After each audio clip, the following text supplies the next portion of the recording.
Olá, colegas contadores.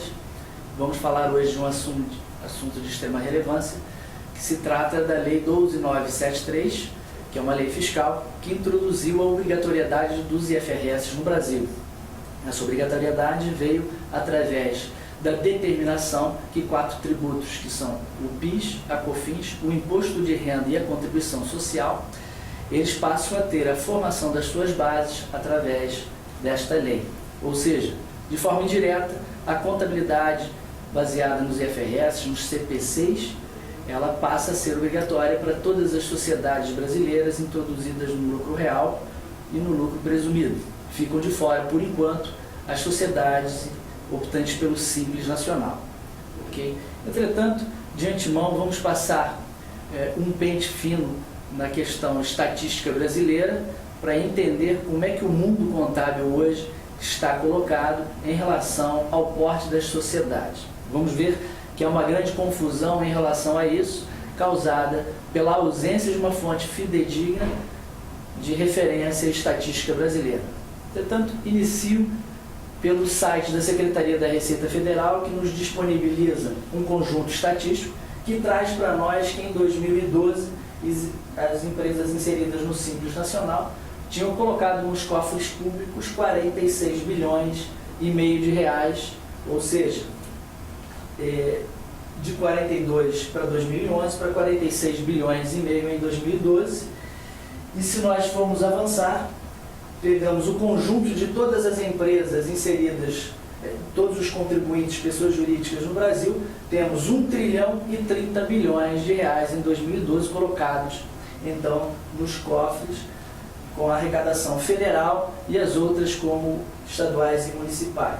Se nós formos observar, notamos, então, que o Simples Nacional ele não é tão significante. A Receita Federal, inclusive, ela amadurece a sua parte estatística e nos apresenta um anuário excelente, em que nós vamos apresentar somente 2 slides.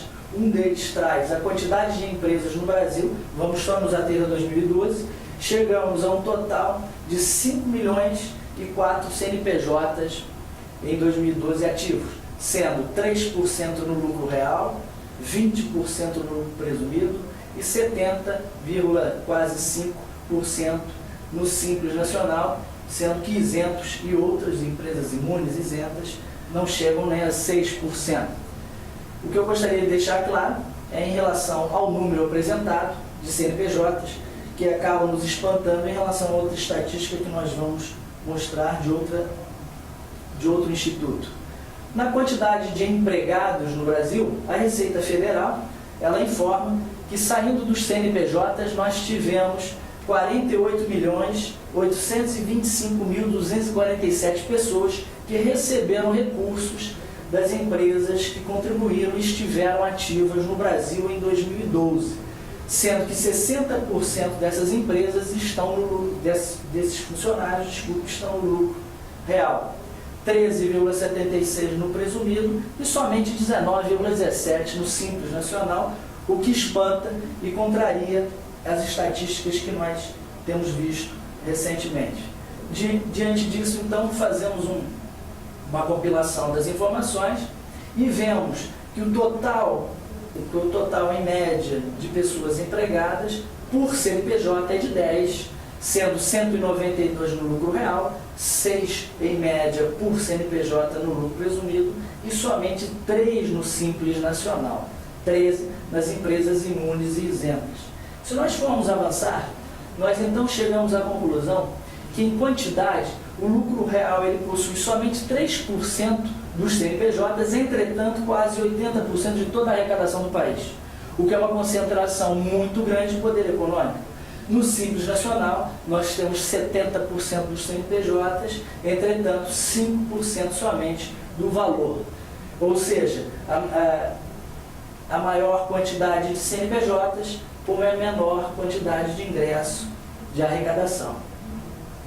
Resumindo, somente para apresentar as maiores empresas do Brasil, aquelas que podemos ter a certeza que são grande porte ou sociedade anônimas, nós temos só 0,14%, que são 7.006 empresas. O restante nós já vimos apresentado anteriormente nos slides, o que gostaríamos de frisar é esse conjunto de 7.006 empresas que com certeza são as empresas que devem adotar os CPCs, os IFRS na íntegra. O restante das outras empresas, com exceção das imunes e isentas, não possui essa obrigatoriedade, podendo se ater somente aos CPCs, aos IFRS de pequena e média empresa.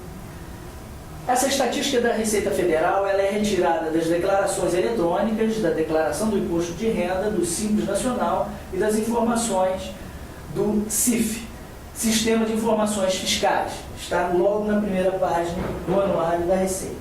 Então nós vamos avançar e vamos apresentar agora um anuário estatístico também do SEBRAE, também colocado à disposição para download na internet. Só que o SEBRAE ele muda completamente a forma de separação do porte das empresas e traz, por estabelecimento, essa definição através do número de pessoas ocupadas que depende independente de cada setor. Ou seja, ele divide em indústrias, em comércio, e diz que microempresas são aquelas, por exemplo, no comércio e no serviço, com até 9 ocupados. Pequenas empresas de 10 a 49, média empresa de 50 a 99, grande empresa 100 pessoas ocupadas ou mais. Entretanto, se nós voltarmos à estatística da Receita Federal, isto pouco sentido faz, pois 10 pessoas são a média das pessoas que têm ocupação nas empresas no conjunto inteiro, sendo 3 no Simples Nacional. A gente avança e percebe que a estatística ela fica perturbante para a nossa cabeça quando vemos que em 2012 o SEBRAE aponta 6.405.000 CNPJs ativos. E aí eu pergunto, quem é que teria mais acesso à informação? A Secretaria da Receita Federal através de todo o complexo eletrônico que possui ou o SEBRAE? Sendo que a pequena e média empresa, segundo o SEBRAE, são 99%. A Receita Federal já provou que não. As pequenas e médias empresas num conjunto seriam 70% dos CNPJs ativos.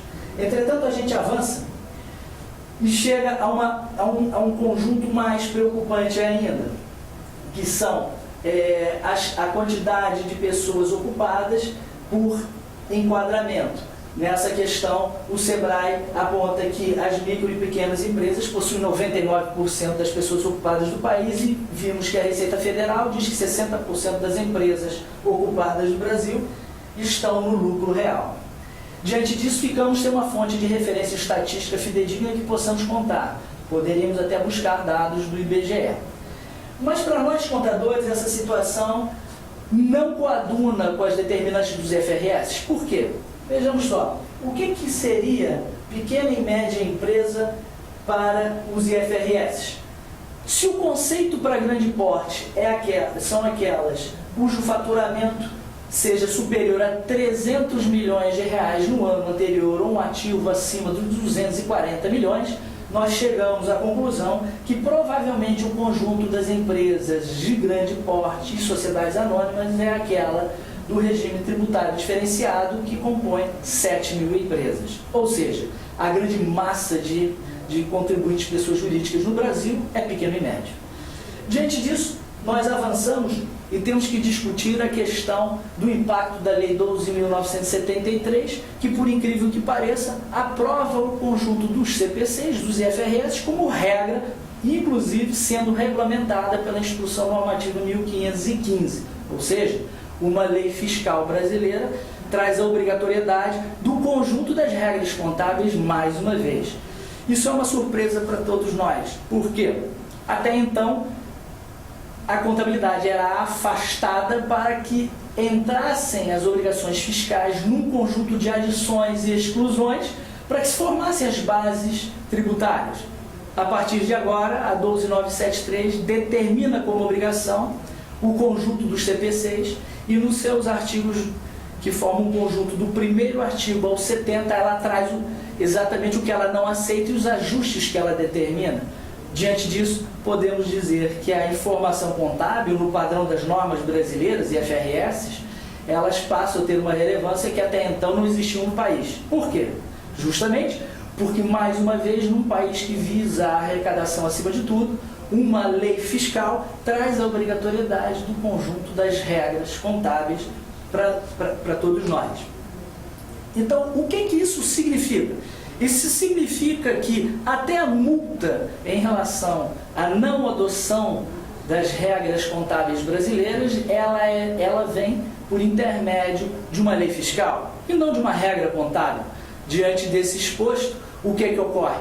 Vemos o peso que os IFRS trazem para o Brasil, já que sabemos que o Brasil é um país que visa a arrecadação e diante desse conjunto, nós também sabemos que as empresas inseridas no lucro presumido passaram a estar obrigadas ao IFRS através da 12973 para aquelas que distribuem lucro acima da base presumida menos os tributos sobre o presumido, ou seja, não há em sã consciência empresa do lucro presumido que distribua lucros inferiores ao lucro presumido, se não liga para o lucro real, está perdendo dinheiro, ok?